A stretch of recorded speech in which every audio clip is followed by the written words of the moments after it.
Hello there, my friends. It's Tania Gabrielle with Astro-Numerologist. Welcome to Star Codes. This is the podcast where we look at an upcoming event in the stars and numbers, the astrology and numerology. In this case, the first of two Virgo new moons. It's rare to have two new moons. This year, they happen in Virgo. And that means 0 degrees Virgo for the first one on August 23rd and 29 degrees Virgo on September 21st. And that one is a solar eclipse. So Virgo figures greatly, and that means healing is on the docket in a big way. I'm sure you're feeling it. We can feel solar eclipses up to 3 months prior to them happening. This one, like I said, is September 21st. But we're going to look today at the August 23rd Virgo new moon because it actually gives a preview of the whole eclipse cycle in September and the focal point, and it has this amazing sacred geometric shape called a finger of God or a yod, and we will see what it is pointing at, what planets are engaged, and you'll be just really blown away by the message of this finger of God. So first of all, the timing of the Virgo new moon, it happens on August 23rd at 7:06 a.m. Universal Time, Greenwich, England. That's 2:06 a.m. Eastern Time, New York, 11:06 p.m. Pacific Time, LA, and that's on August 22nd. Like I said, it's at 0 degrees Virgo. That's a very potent number. It signifies the 0 point. It signifies hovering between realms, so being able to have the balance between the dark and the light. 0 is the circle of life, and a 0 point gives you access to all, to everything, and creates a point of reference that you can rely on for guidance moving forward. So let's look at Virgo for a moment. Virgo is an earth sign. It is grounded. It is logical. It likes analysis. It likes perfection. If you know of people who have a strong Virgo in their chart, not just sun sign, but Virgo moon or Virgo ascendant or many planets in Virgo, they like things to run smoothly and efficiently, and they love, or Virgo in general, when we're in the realm of Virgo, we love to look at healing and crystals and health regimens and herbs and Bach flower remedies and anything to do with bringing nature into your whole daily life. Virgo governs the 6th house of daily living, of employees or people that you work with, your colleagues. It governs the food you're eating, where is it sourced from, the same with the water that you're drinking, the air you're breathing.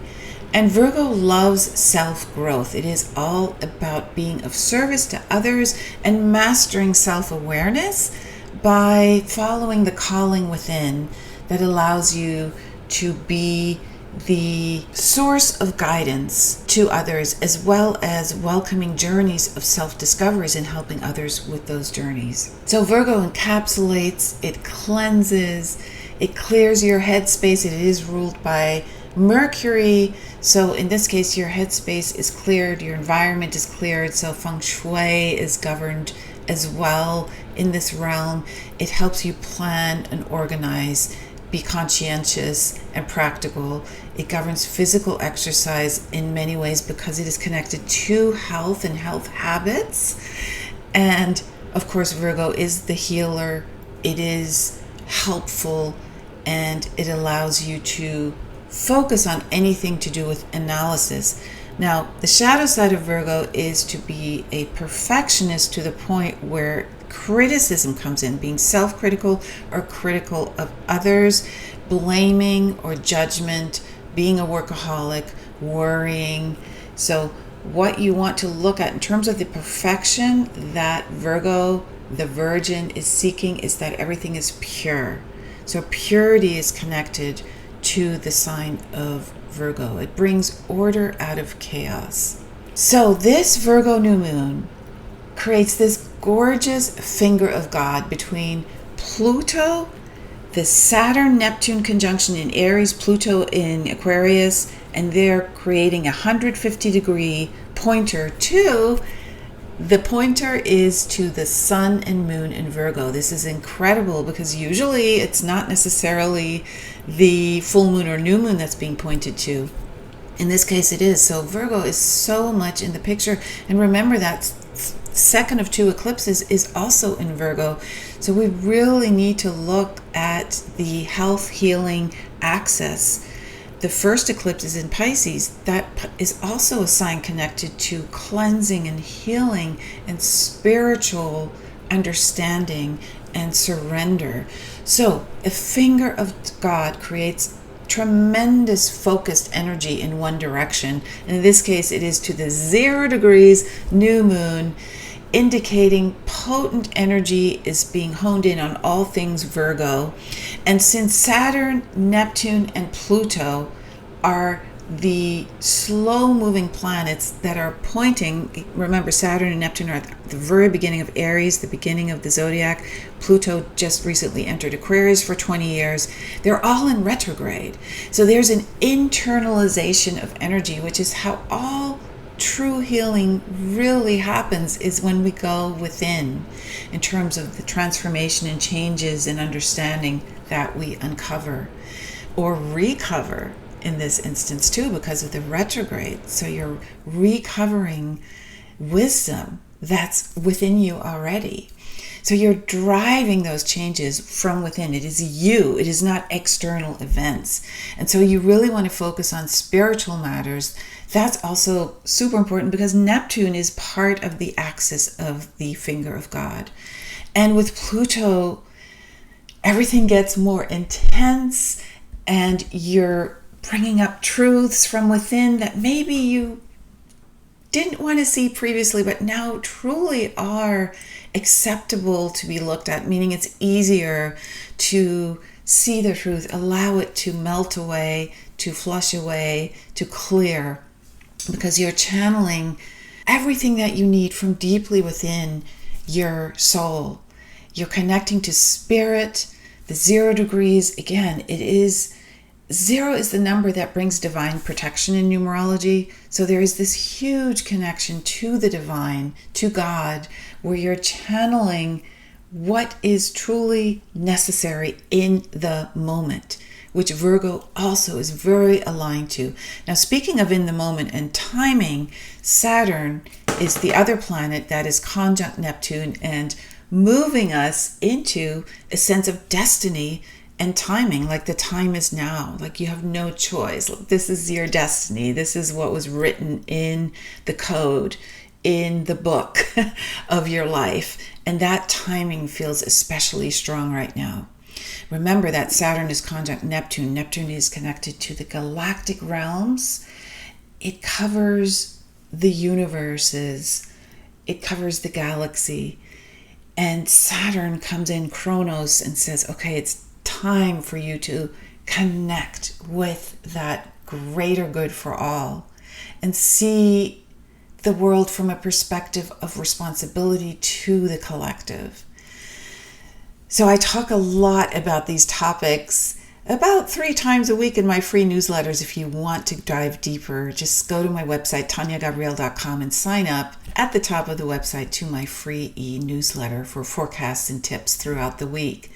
Now, one more intense and liberating aspect that the sun and moon make is to Uranus, where Uranus is at 1 degree in Gemini, also ruled by Mercury. So Mercury rules the sign Uranus is in, and Mercury rules the sign of Virgo that the new moon is in, and they're creating this almost exact square. It's actually exact. The sun to Uranus square is exact the following day on the 24th of August. Now, this is all about being, first of all, excited, seeking freedom, wanting to change, wanting to reform, being more flexible, but you're really being urged to do all these things because it is a square.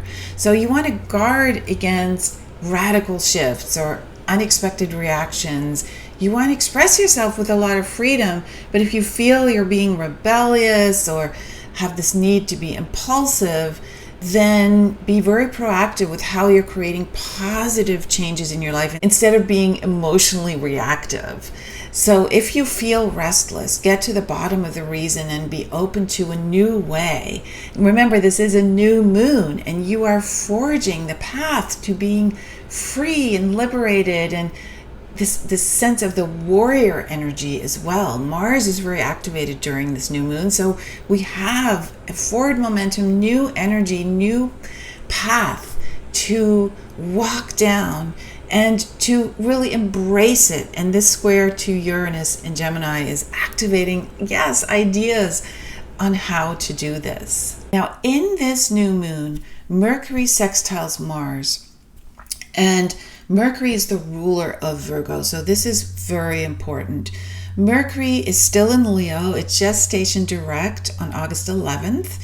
And the sextile to Mars awakens Mercury's energy. So you are going to really tune into that spirit of enterprise and passion and settling affairs in a more quick way now. Remember, Leo is fire and Mars is a fire planet. So your mind is acutely activated, on fire. It's clear. It can see things with greater perspective, but also with a sense of urgency to just go for it, to be independent and free.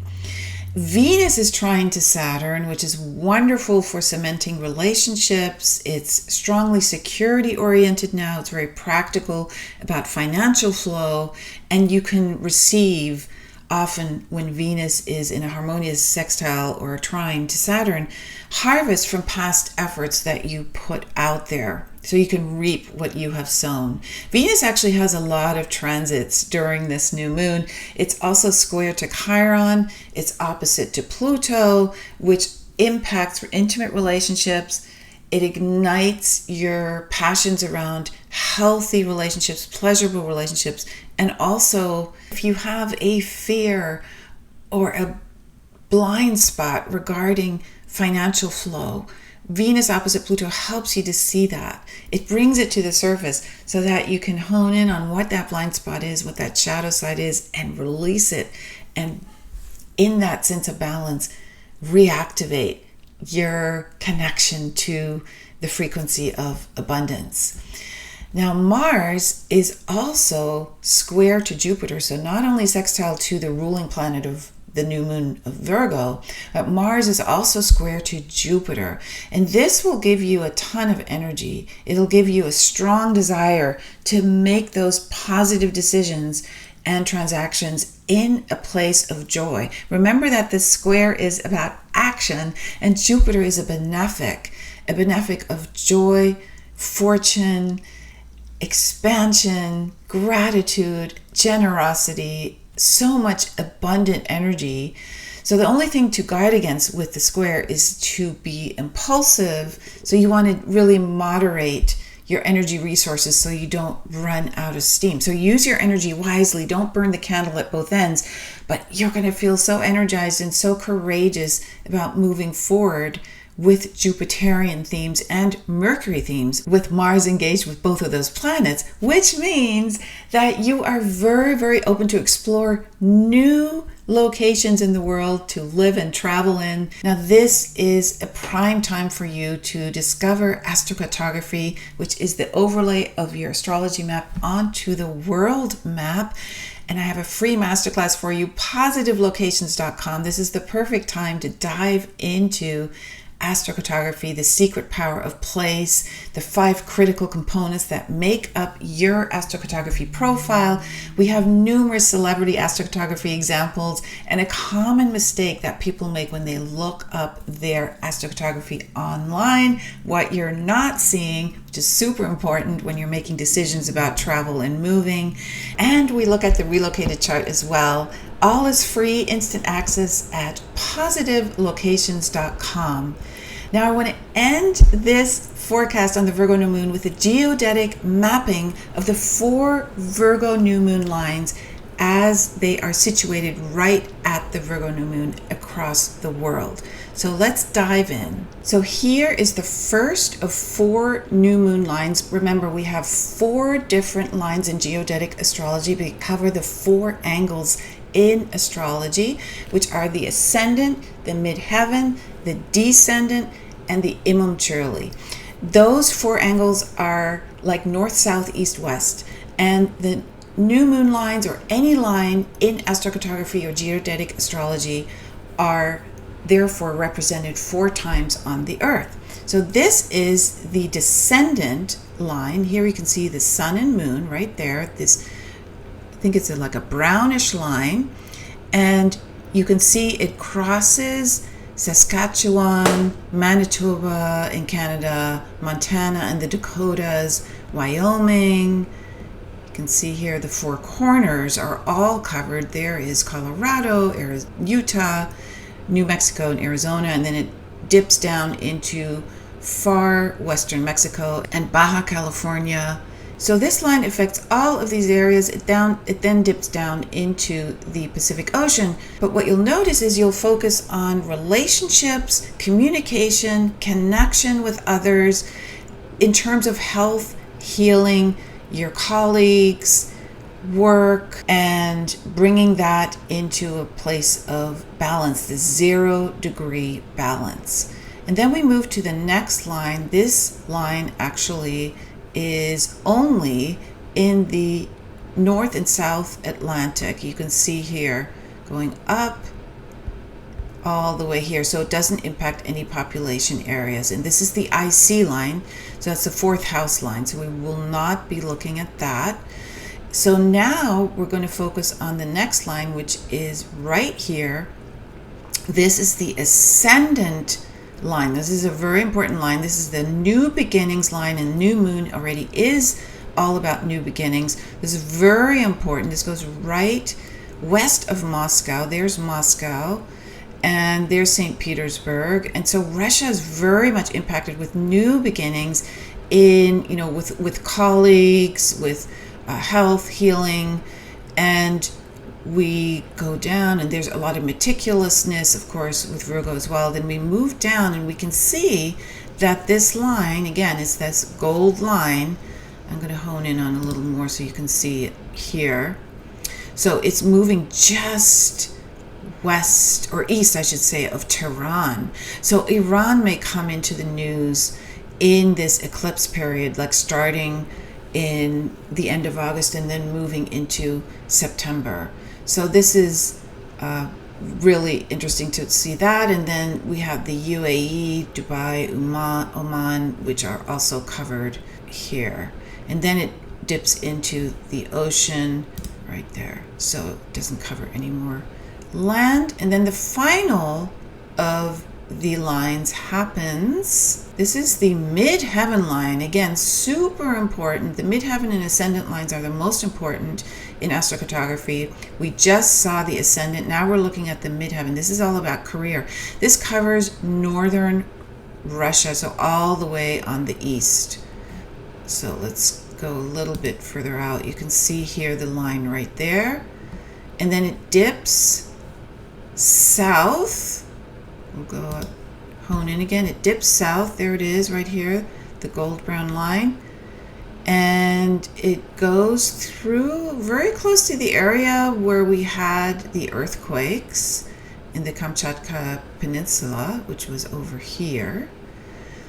Right? So Russia is still impacted. Parts of Japan, you can see that Japan also will reap the benefits here of some of the career-oriented parts of the line. And then we go into far eastern Southeast Asia, and then into the whole east coast of Australia. So this is very important. Brisbane and Sydney, Canberra, all of these places, this whole east coast is impacted. So Australia can feel the impact of Virgo related themes.